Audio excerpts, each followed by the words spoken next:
Karan Pelayan Kebaktian Klasis.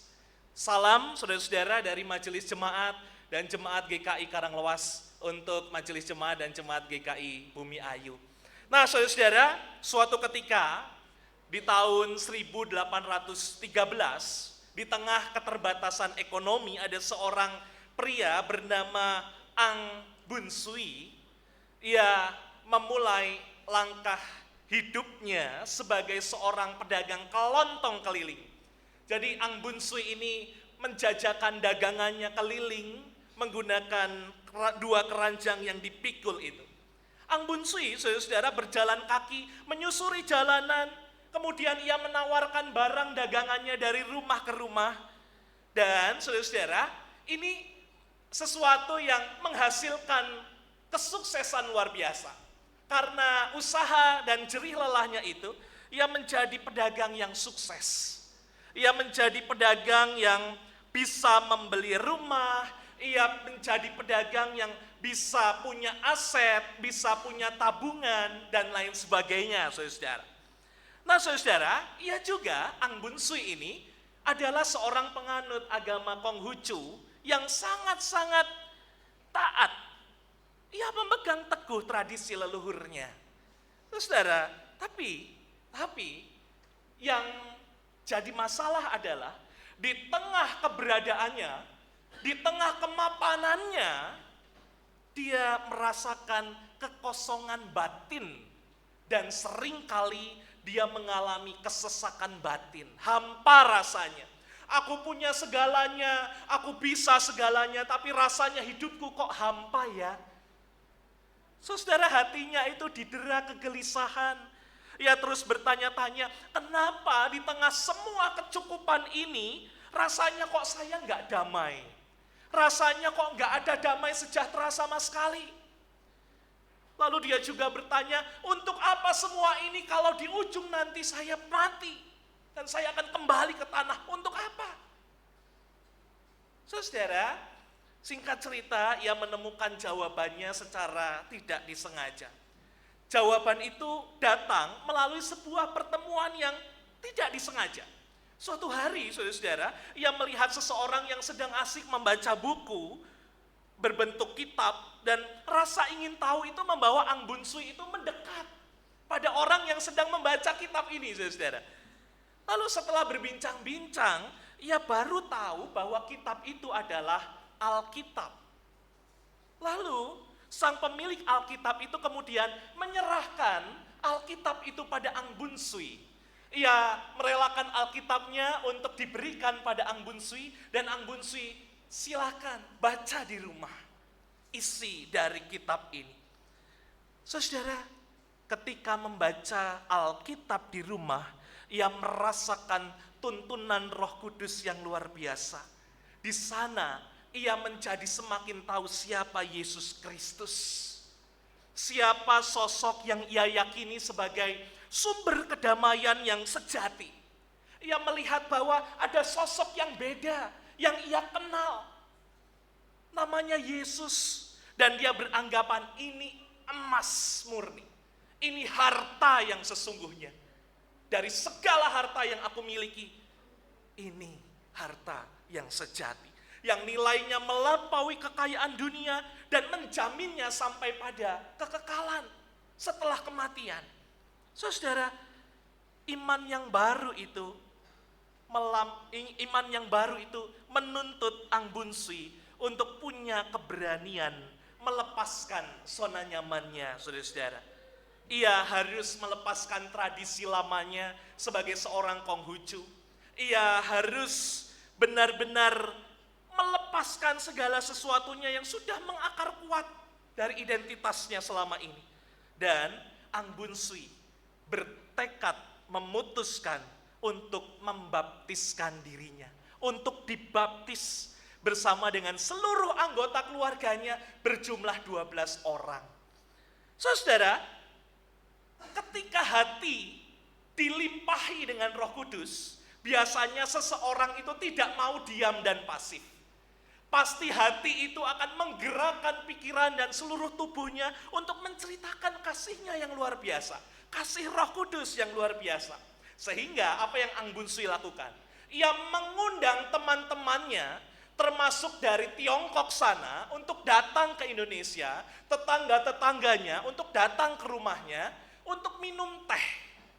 Nah, ini saudara, mereka minum teh, dan sembari minum teh, Ang Bun Sui menceritakan siapa Yesus yang ia kenal. Nah ini, GKI Bumi Ayu, adakah minum teh setelah kebaktian? Ada ya? Ada? Ada gitu ya, ada kadang-kadang ada gitu ya. Nah, minum teh itu bukan cuma pelepas dahaga saja, tapi minum teh juga bisa jadi dialog, bertukar pikiran, seperti Ang Bun Sui yang menginjili, bercerita tentang siapa Yesus dalam kehidupannya. Saudara, tahukah saudara, banyak dari orang yang diundangnya menerima baptisan, memutuskan untuk menjadi pengikut Yesus. Dan saudara, tahukah saudara siapa Ang Bun Sui? Ang Bun Sui itu adalah Bapak Gereja cikal bakal GKI berdiri. Cikal bakal Gereja Kristen Indonesia berdiri.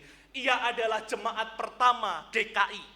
Ia adalah jemaat pertama yang namanya tertulis di buku induk jemaat GKI, saudara. Dan pertama kali, kalau saudara-saudara jalan-jalan, sempatkan jalan-jalan ke Indramayu, sempatkan mampir GKI Indramayu. Di situ ada buku induk jemaat pertama GKI, dan nomor 1 ditulis Ang Bun Sui. Saudara, Ang Bun Sui, dari yang tadinya mengalami kekeringan spiritual, ia bertanya tentang definisi dirinya. Ia kaya, ia punya segalanya, tapi kok hampa, tapi rasanya kok lelah. Menjadi pribadi yang berubah, bergelora melakukan loncatan iman hingga buahnya berkembang sampai saat ini, saudara-saudara. GKI berdiri di banyak daerah termasuk di Bumi Ayu. Apa yang dilakukannya?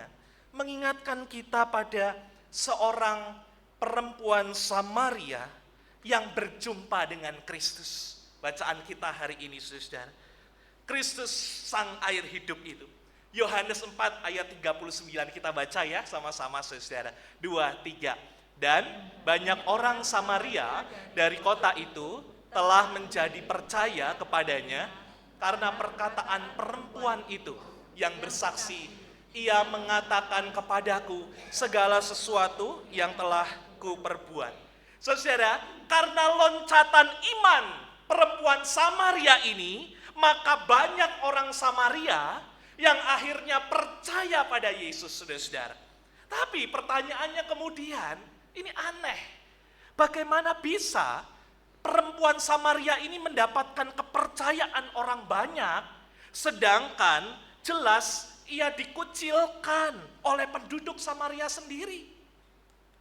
Di dalam Yohanes 4 ayat 6 sampai ayatnya yang ke-7. Next. Firman Tuhan mengatakan di situ terdapat sumur Yakub. Anda ingat itu?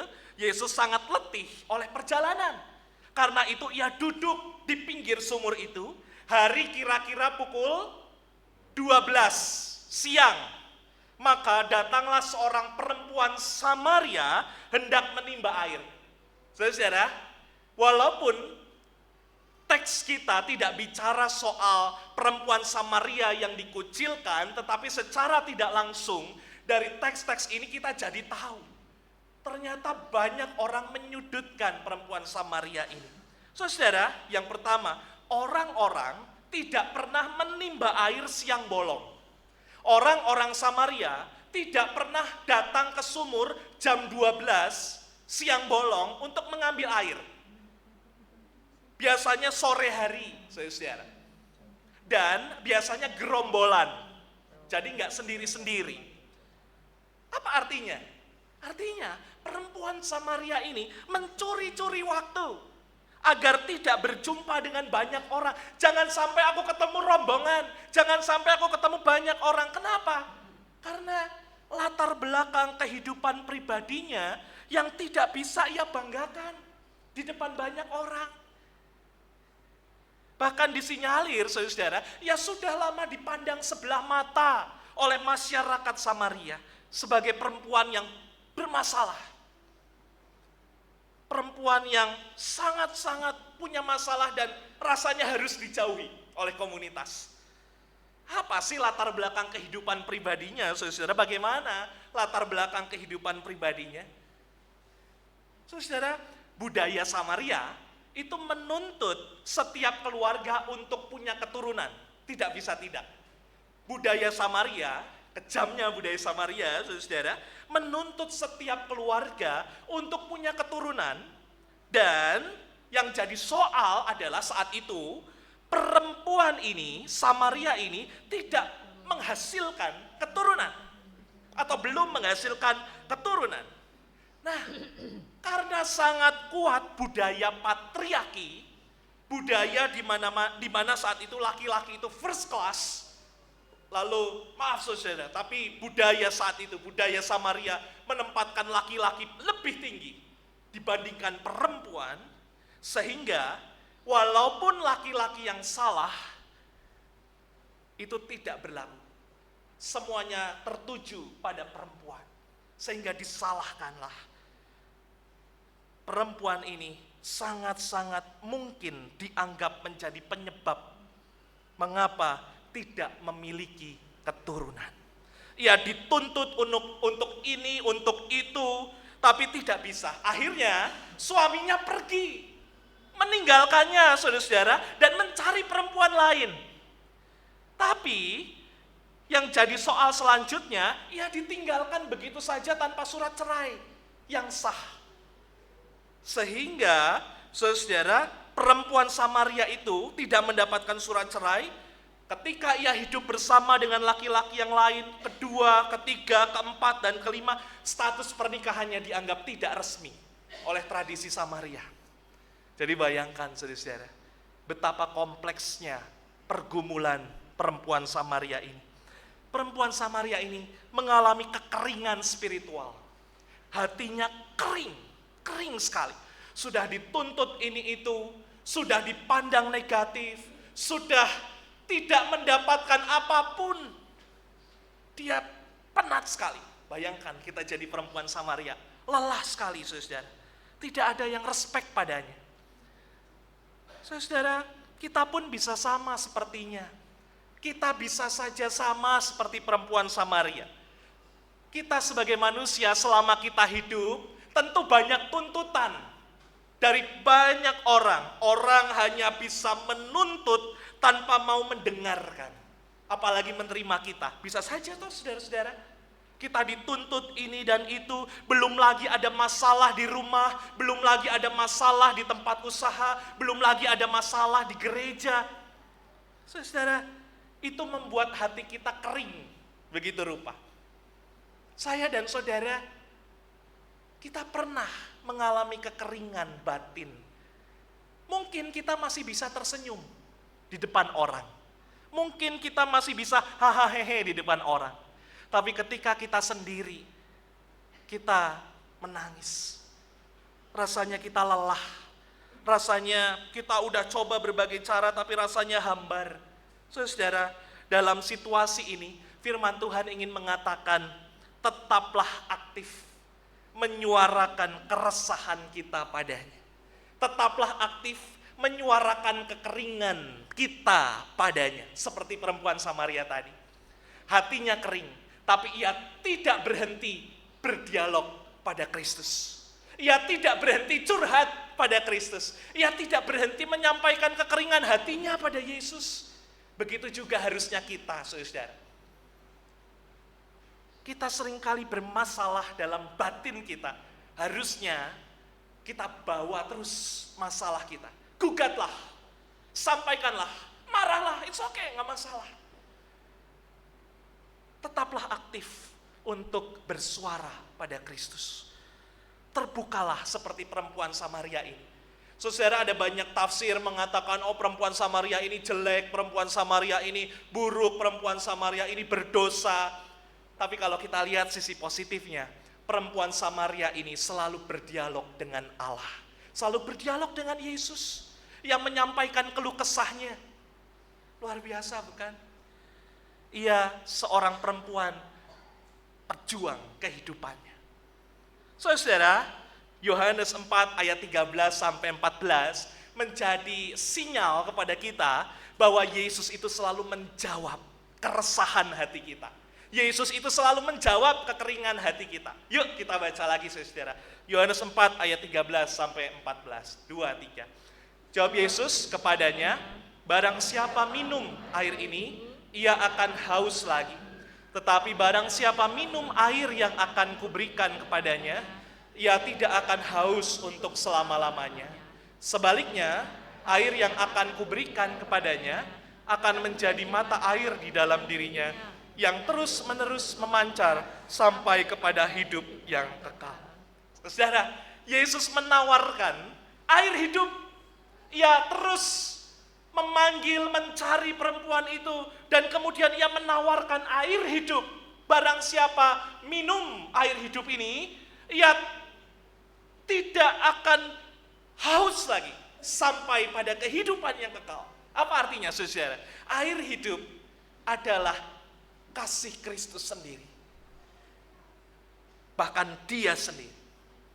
Sudah, air hidup itu adalah dia sendiri, kasihnya dia. Dan pertanyaannya kemudian, dalam kelelahan batinku dan batinmu, ia mencari-cari kita, ia mendatangi kita, ia menawarkan air hidup kepada kita. Air yang akan kuberikan kepadanya akan menjadi mata air yang terus-menerus memancar sampai hidup yang kekal. Pertanyaannya kemudian, apakah kita sama seperti perempuan Samaria? Ketika hati kita kering dan lelah, ketika kita resah, apapun itu, kita bersedia menerima air hidup itu terus atau tidak? Itu pilihan di tangan kita, saudara-saudara. Perempuan Samaria ini memilih yes. Dia minum air hidup itu. Dia ambil air hidup itu. Yesus bilang, percayalah kepada. Dan dia percaya kepada Kristus. Saudara, banyak orang Samaria kemudian menjadi percaya karena perempuan Samaria itu. Sesuatu yang tadinya mustahil, sudah disudutkan, sudah dibenci, sudah dijauhi sedemikian rupa, tapi jadi saksi Kristus ke seluruh daerah. Anggun Sui mengalami keresahan, mengalami kekeringan hati. Ia bingung, ia lelah dengan hidup ini. Tapi tak berhenti ia berdialog dengan Tuhan. Anggun Sui diubah Tuhan menjadi seorang bapa gereja, dan sekarang lihatlah Gereja Kristen Indonesia karena penyertaan Tuhan berdiri di mana-mana. Saudara, Tuhan juga sanggup membuat hidupmu dan hidupku berharga. Walaupun rasanya kering, resah, gelisah, Tuhan sanggup membuat hidupmu berharga. Percayalah kepadanya. Ada seorang pemuda, saudara-saudara, bernama George Matheson yang tengah merasakan kesedihan mendalam karena merasa saat itu, hari itu ia ditinggalkan sendirian di dalam kebutaannya. Dia adalah seorang yang buta, saudara-saudara. Saat itu adiknya menikah, dan adiknya yang serumah dengan George Matheson ini harus pergi, pindah, mengikuti suaminya. Sehingga George Matheson yang tinggal bersama dengan adiknya saja, ia merasakan kesepian saat itu. Ia bahagia karena adiknya menikah, tetapi saat yang sama ia merasakan kesepian. Dan di tengah kesepian itu dia menangis. Kenapa saudara? Bukan hanya itu. Luka lamanya kembali ia ingat saat ia teringat ia sudah ditinggalkan tunangannya di masa lalu. Tunangannya tidak mau menerima dia sebagai seorang yang buta. Sehingga tunangannya berkata, sudah cukup sampai di sini, saya akan pergi meninggalkanmu karena engkau buta. Saudara, di malam itu dia mengalami keresahan dan kekeringan luar biasa. Ia mencari berbagai cara untuk lepas. Bagaimana caranya aku berdamai dengan luka-luka itu. Tapi apa yang dia lakukan di dalam kamarnya, ia berdialog dengan Allah. Ia berdialog dengan Yesus. Ia menyampaikan kesedihannya pada Yesus. Ia menyampaikan keluh kesahnya, kekeringan hatinya pada Yesus. Saudara-saudara, apa yang terjadi? 5 menit kemudian, ia mengambil pena, lalu ia menggoreskan pena itu ke sebuah kertas. Ia menuliskan sesuatu, dan Roh Kudus menggerakkannya. Apa yang dia tulis? Yang dia tulis adalah sebuah syair, judulnya A Love That Will Not Let Me Go. Atau saudara-saudara tahu di dalam KJ 366, kasih yang merangkulku. Ada yang hafal lagunya saudara-saudara? Ya kasih yang merangkulku,